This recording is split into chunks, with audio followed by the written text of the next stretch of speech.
Hello, this is Lucy at Pilates Birmingham. Today we're going to have a look at the Pilates neutral position from lying down, from supine. Often when we say neutral spine, people are imagining it's just the spine, but being in the neutral position lying down in Pilates, we're actually incorporating pelvic position, spinal position, ribcage position, neck and head. So let's just look at the head and neck position first. You might need a cushion or a small Pilates block. We want the neck to be long. It's a feeling like you're slightly dipping your chin in, like you're gripping an orange between your chin and your chest. You want your face to be parallel to the ceiling. What I see quite a lot of is the head tilting back and the chin pointing up towards the ceiling. So if when you come down to the mat you're in this position with the head, get yourself a little cushion or a Pilates block, and you're going to have your neck straight, long, your chin slightly dipped in like you're gripping your orange between your chin and your chest, and your face parallel to the ceiling. So then we'll come to the feet and the knees. We want the legs to be feet hip width and knees hip width. Sometimes when you're on your own it's difficult to gauge that, and if you've got your head set in the correct position you don't really want to be looking up to see where your feet are. So a good way to get yourself in that position is to have your feet and your knees together, and then keeping your heels together, move your toes out as far as they feel comfortable going. And then leave your toes where they are and bring your heels out to meet where your toes are so that your toes are running in line with your heels. And then moving your knees so that they're in line with your feet and your hips. So your feet are like you're standing on a narrow train track. We're parallel with our feet. So then we'll come to the position of the pelvis, which also works into the position of the lower back as well. So main points we need to think about is our two hip bones, our pubic bone and the belly button. So this is making like a diamond shape across the abdominals and the pelvis. If you imagine you're going to place a marble between your belly button and your pubic bone, you're just going to place a marble. And then you can actually hold on to your hip bones with this if it helps you to get the movement. You're going to tilt your pelvis back. You're imagining you're rolling the marble towards your belly button, and then you're tilting your pubic bone towards your heels. You're imagining you're rolling the marble towards your pubic bone. So I'll just do that without the hands there. So you're tilting the pelvis back, moving the marble towards the belly button, tilting the pelvis forwards, moving the marble towards the pubic bone. So tilting the pelvis back, you're pressing the back flat, flat back position. Tilting the pelvis forwards, you're pointing the pubic bone towards the heels, you're arching the back extension in the spine. So what you want to feel is, if you keep going with that and then make the movements a little bit smaller each time you tilt, imagining that marble rolling to the pubic bone, the marble rolling to the belly button, you're making it smaller each time you go. You want to rest in a place where you feel like that marble stays in a central point between the belly button and the pubic bone. That should be your neutral pelvic position. And if you place your hands with the heel of your hand on your hip bones and your fingers onto your pubic bone, you should feel like the hands are sitting flat.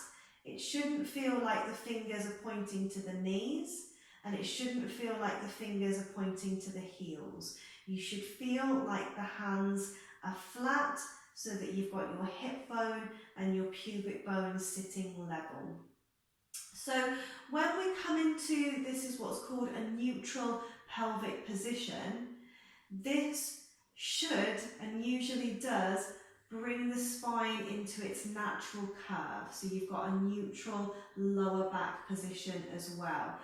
With your neutral lower back position, you'll know if you're in it if you can just lightly pop your fingers in between your back and the mat.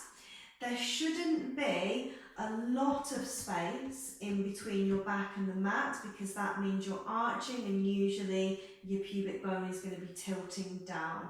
There shouldn't be no space at all, because that will mean you're pressing down with your lower back and it will feel like your pubic bone is pointing up towards your knees. So when we're in that neutral position where we're level with the hip bones and pubic bone, that should bring you into a neutral back where there's just a little bit of space, so there's a natural curve in the lower back. So then to think about the position of the rib cage as well. We don't want the rib cage flaring out. And sometimes we can be in neutral pelvis and neutral spine, but we're not in neutral rib cage. The rib cage can be lifting up. So even though my pelvis and my lower back is neutral, the rib cage is lifting up. So you're extending into the thoracic spine. The thoracic spine is lifting up. It means the lower ribs are lifting out and that they're drawing away from the hip bones. So we want to feel like we're drawing our ribs towards each other and like we're drawing our front ribs down towards the back ribs. So we're actually quite flat and resting down through the ribs. We're not allowing them to lift up. So we're drawing the rib cage down. That in itself actually requires quite a lot of muscle incorporation in the rib cage, which sometimes we don't have when we first start doing this practice. So just be mindful that when you're drawing your rib cage down, that you're not bringing tension everywhere else, shoulders and tilting the pelvis back and pushing the pubic bone up. Sometimes to get that rib cage down, I see people getting into these kind of positions. So really it's just practice, because sometimes the muscles are hard to identify and isolate when you first start doing the practice. So the last thing to really think about with neutral is the position of our shoulders. I tend to have my palms face up and my arms just a little bit away from the body. That just naturally helps the shoulder roll back and it keeps the arms in a relaxed position where your shoulder is drawing down from your ear. You can have your hands in this position. Just be mindful, particularly when you start actually doing the exercises, that you're not pressing into your hands to do the exercise. It's quite tempting to press when you're in this position. So particularly if you get rounded shoulders, I would just encourage that position in the arms. It allows that softness, that rolling back and down, and that drawing down from the ears. So Pilates, neutral position from supine, lying down. We've got the back of the neck long, the face parallel to the ceiling. We've got the feet parallel, hip width, toes in line with the heels. We've got the hip bones and the pubic bone sitting level. We've got a neutral lower back, natural curve in the spine. And we've got the rib cage drawing down without flaring out. And we've got the shoulders relaxed back and down, a good space between the shoulder and the ear. So this is the place where you'll want to start most of the Pilates exercises. So if you enjoyed the content in this video, do have a look at my channel. There are more videos on postural alignment and Pilates. I am currently teaching online classes and doing online personal training for postural alignment, injury rehab and general fitness. So do go to my subscription page and click the links to get in touch with me personally and ask me about that. And thanks so much for watching.